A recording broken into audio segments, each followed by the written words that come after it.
Cesedi İstanbul sokaklarında sürüklenen, hakaretlere uğrayan ve Sultanahmet Meydanı'ndaki bir çeşmenin yanına öylece bırakılan bir sadrazamla milyonları kahkahaya boğan o masum bakışlı adamın yolu nerede kesişmiş olabilir? Hayatı boyunca neden hep bir adım geride, ikinci adam olmayı seçti?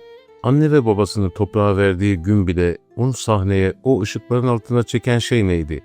Ya da bir oyuncu neden karnında sarkan hortumla doktorları hiçe sayarak sete koşar? İşte bugün Halit Akçatepe ile ilgili bilmediğiniz soruları cevaplıyorum. İzlemeye devam edin.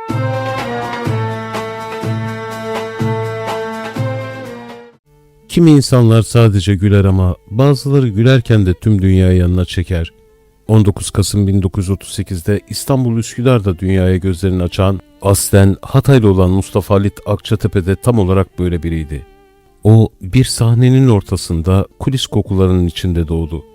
Annesi Leman Hanım ve babası Sıtkı Bey hayatlarını tiyatroya ve sinemaya adamış isimlerdi.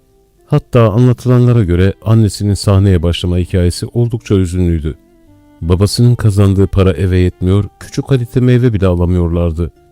Leman Hanım, ben de tiyatrocu olacağım ve kazandığım parayla Halit'e meyve alacağım diyerek adım atmıştı o dünyaya.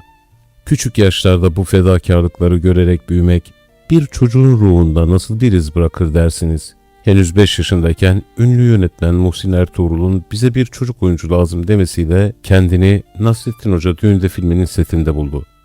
Daha ilkokul sıralarına oturmadan setlerin tozunu yutmaya başlamış, 7 yaşında şehir tiyatrolarının çocuk bölümüne girmişti. Saint Benoît Fransız Lisesi'nde okurken bile aklı hep sahnedeydi. Peki babası bu duruma ne diyordu? İlginçtir ki Sıtkı Bey oğlunun oyuncu olmasını hiç istemiyordu. Bu işin ne kadar zor olduğunu, cebinde para yokken eve nasıl dönüldüğünü çok iyi biliyordu. Halit'i hukuk ve iktisat fakültelerine gönderdi ama Halit derslere girmek yerine talebe birliğinin tiyatrosunda vakit geçiriyordu. Sonunda babasının karşısına geçip ben oyuncu olacağım dediğinde babası ona bir isim takmıştı. Okumuş yazmış serseri. Zamanın ötesinden gelen bir aile trajedisi bir insanın gülüşünü nasıl etkiler? Halit Akçatepe'nin kökleri Osmanlı'nın Lale Devri sadrazamlarından Nevşehir'de damat İbrahim Paşa'ya dayanıyordu. Patronu Halil isyanı sırasında padişah tarafından feda edilen ve cesedi İstanbul sokaklarında gezdirilen o paşanın ikinci nesil torunuydu. Bu ağır tarihsel mirasın gölgesinde o hep neşeyi ve samimiyeti seçti. Askerliğini Anıtkabir'de tamamladıktan sonra 1960 yılında profesyonel olarak tiyatroya adım attı. Uzun yıllar boyunca sadece tiyatro düşündü. Sanki dünyada bir ben, bir de tiyatro var diyordu.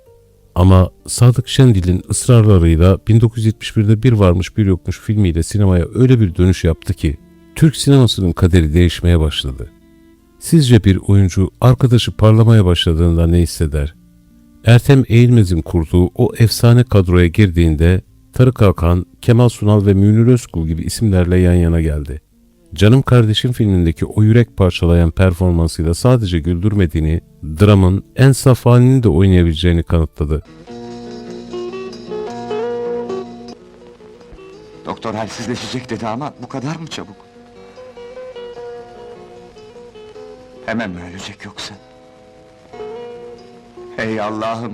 Ula bula benim kardeşimi mi buldun öldürecek? Tövbe de, tövbe de. Ecel.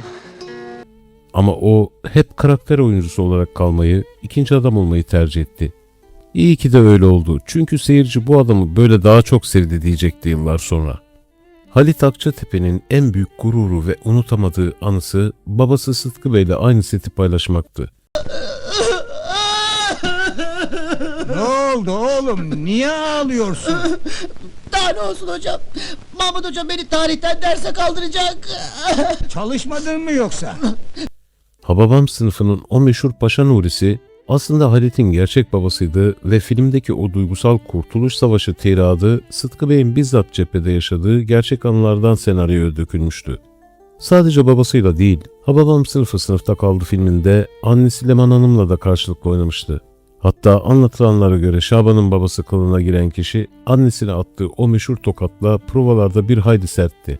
Mavi Boncuk gibi ünlü yapımlarda da ailesiyle yan yana gelen sanatçı için sinema sadece bir meslek değil, babasından devraldığı ve okumuş yazmış serseri ünvanıyla taşlandırdığı bir yaşam biçimiydi.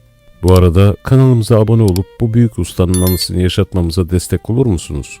Halit Akçatepe'nin en büyük sınavları alkışların arasında değil, cenazelerin başındaydı.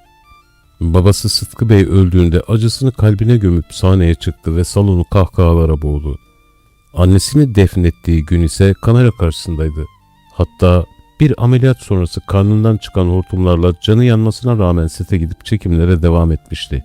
Bu sadece bir meslek aşkı değil, bir adanmışlık hikayesiydi. Kemal Sunal'la olan dostluğu ise sinema tarihinin en güzel ortaklıklarından biriydi.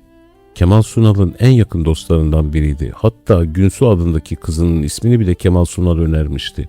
Kemal Sunal için Türk sinemasını bir dönem tek başına ayakta tuttu derken aslında kendisi de o yapının en sağlam sütunlarından biriydi. 2014 yılında geçirdiği kısmi felç sonrası konuşmakta ve yürümekte zorlansa da gülümsemesini hiç kaybetmedi. 31 Mart 2017 tarihinde 79 yaşındayken kalp yetmezliği sonucu aramızdan ayrıldı. Cenazesinde kendi dediği gibi ne kadar sevildiği bir kez daha görüldü. Öğrencilerden sıradan vatandaşa kadar binlerce kişi onu son yolculuğuna uğurladı.